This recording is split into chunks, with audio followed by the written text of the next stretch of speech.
बातमी सोलापुरातून। सोलापुरात तब्बल 12 दिवसांनी पावसानं हजेरी लावली आहे। पावसामुळे शहरातील अनेक सखल भागात मोठ्या प्रमाणात पाणी साचलंय। पावसामुळे शेतकऱ्यांना मोठा दिलासा मिळाला।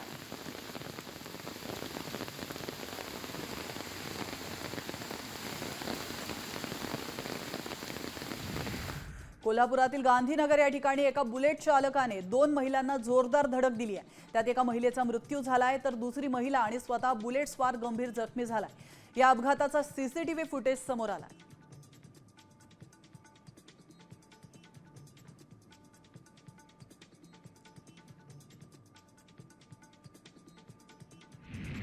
साताऱ्यातील ज्येष्ठ नागरिकांनी डॉल्बी आणि डीजे बंद करण्याची मागणी जिल्हाधिकाऱ्यांकडे केली आहे। कर्णकर्कश डीजेमुळे ज्येष्ठ नागरिक, हृदयविकारग्रस्त रुग्ण, लहान मुले आणि गर्भवती महिला यांच्या आरोग्यावर गंभीर परिणाम होतोय।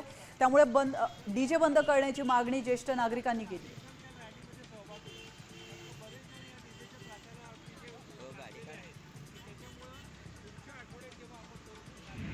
कोल्हापूरच्या जाकले गावामध्ये गेल्या अनेक दिवसांपासून बिबट्याचा वावर वाढलाय।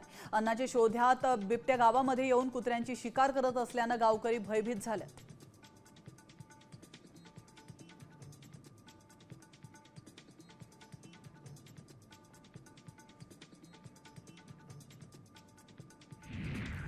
सांगलीच्या विटा शहरात 2 अट्टल दुचाकी चोरांच्या चोरणाऱ्या चोरट्यांना पोलिसांनी जेरबंद केलंय। त्यांच्याकडून 1 लाखांचे 5 दुचाकी जप्त करण्यात आल्यात आणि हे चोरी केलेल्या दुचाकी विटा शहरामध्ये विक्री करण्यात आल्या होत्या।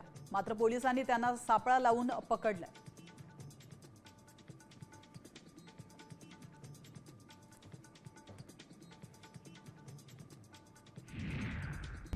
आता isakal.com आहे देशातील नंबर 1 ची मराठी न्यूज वेबसाईट।